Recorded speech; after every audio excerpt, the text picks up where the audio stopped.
नमस्कार, आपका स्वागत है। दोस्तों, वास्तु के अनुसार घर के अंदर मौजूद हर वस्तु में सकारात्मक और नकारात्मक दोनों प्रकार की ऊर्जा होती है। अगर इन्हें सही स्थान अथवा सही दिशा में न रखा जाए तो ये नकारात्मक ऊर्जा फैलाती है। वही अगर आप इन्हें सही स्थान और सही दिशा में रखते हैं तो ये सकारात्मक ऊर्जा से घर को भर देती है, जो परिवार के मानसिक स्वास्थ्य के लिए अच्छा होता है।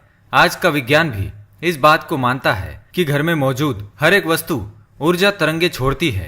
दोस्तों, हम सभी के घर में घड़ी का प्रयोग किया जाता है। घड़ी जो बीतते समय और आने वाले समय के बारे में हमें सूचित करती रहती है। अगर हमारे जीवन पर सबसे ज्यादा किसी का प्रभाव पड़ता है तो वो है समय। हर किसी का समय एक जैसा नहीं होता। अच्छे और बुरे समय सभी के जीवन में आते ही रहते हैं। इस समय चक्र का चलना कायम ही रहता है। समय किसी के लिए नहीं रुकता। किंतु अगर हम आपसे कहें कि आप अपने समय को अच्छा बनाने के लिए कुछ उपाय कर सकते हैं।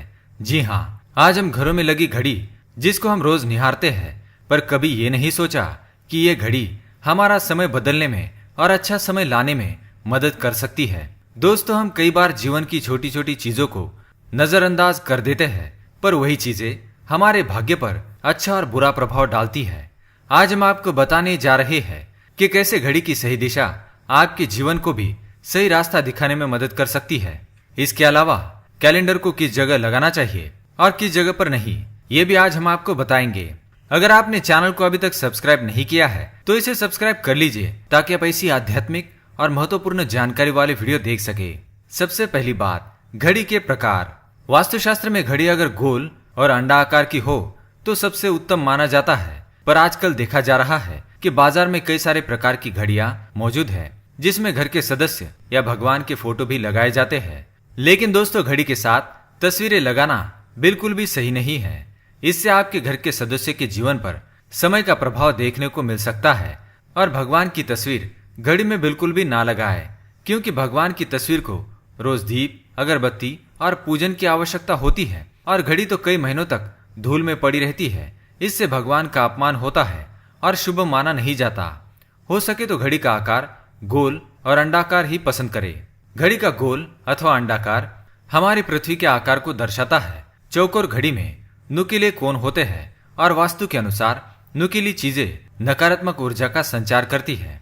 दूसरी बात, घड़ी को स्वच्छ और नया रखें। दोस्तों, जैसे कि हम सभी चाहते हैं कि हमारे जीवन में सब अच्छा और बेहतर होता रहे, तो उसके लिए हम खुद को संवारे रखते हैं, नए कपड़े और नए आभूषण पहनते हैं। उसी प्रकार अपने घर की घड़ी को स्वच्छ ही रखना चाहिए। समय समय पर घड़ी पर चढ़ी धूल और जालों को साफ करते रहिए। इससे आपका भाग्य भी धुंधला नहीं पड़ेगा। और कई घरों में आदत होती है कि पुरानी घड़ी को बनवाकर चलाते रहते हैं। एक जगह नई घड़ी आई तो पुरानी किसी और जगह लगा देते हैं। कृपया ऐसा ना करें। घर में पुरानी, टूटी हुई, धूल चढ़ी हुई और बंद घड़ी तो बिल्कुल भी ना रखें। इससे घर में नकारात्मकता और दरिद्रता का वास होने लगता है। बंद पड़ी घड़ी को घर में रखने से व्यक्ति के जीवन में नए अवसर नहीं आते और वह अपने कार्य में सफलता प्राप्त नहीं कर पाता। तीसरी बात, घड़ी की सही दिशा। घड़ी को कभी भी दक्षिण दिशा में होना नहीं चाहिए। दक्षिण दिशा यमलोक की दिशा मानी जाती है। काल का अंतिम चक्र यही से शुरू होता है। इसलिए वास्तुशास्त्र में इस दिशा को घड़ी के लिए अशुभ माना गया है। घर में घड़ी को उत्तर, पूर्व, पश्चिम दिशा में लगा सकते हैं, किंतु ये ध्यान रहे कि घड़ी को कभी भी मुख्य द्वार, कमरे के दरवाजे या आने जाने के लिए उपयोग में किए जाने वाले दरवाजे के ऊपर कभी न लगाए। इससे समय का प्रभाव आपके आने जाने की गति और दिनचर्या पर पड़ सकता है। घड़ी को हमेशा दीवार पर लगाए, जिससे आप समय को अपने सामने देख सके। चौथी बात, घड़ी के साथ कैलेंडर का भी ध्यान रखें। घड़ी समय का प्रतीक है, तो कैलेंडर उससे जुड़े समय की तारीखों का लेखा जोखा बताता है। कैलेंडर को पूर्वी और उत्तरी दिशा में कभी नहीं लगाना चाहिए।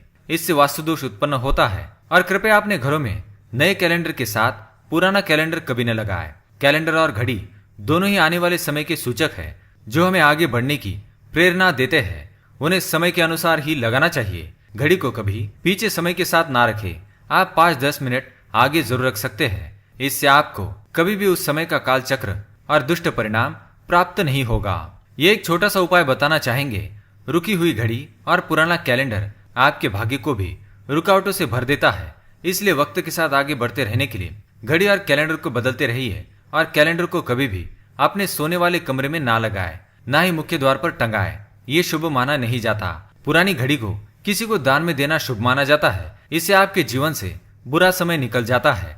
इसलिए अगर आपके घर में कोई पुरानी घड़ी हो तो उसे किसी जरूरतमंद को दान में अवश्य दे। तो दोस्तों, ये थे घड़ी से जुड़ी कुछ महत्वपूर्ण वास्तु टिप्स। अगर यह जानकारी आपको पसंद आई तो हमें कमेंट करके अवश्य बताएं और वीडियो को लाइक करना ना भूलें। धन्यवाद।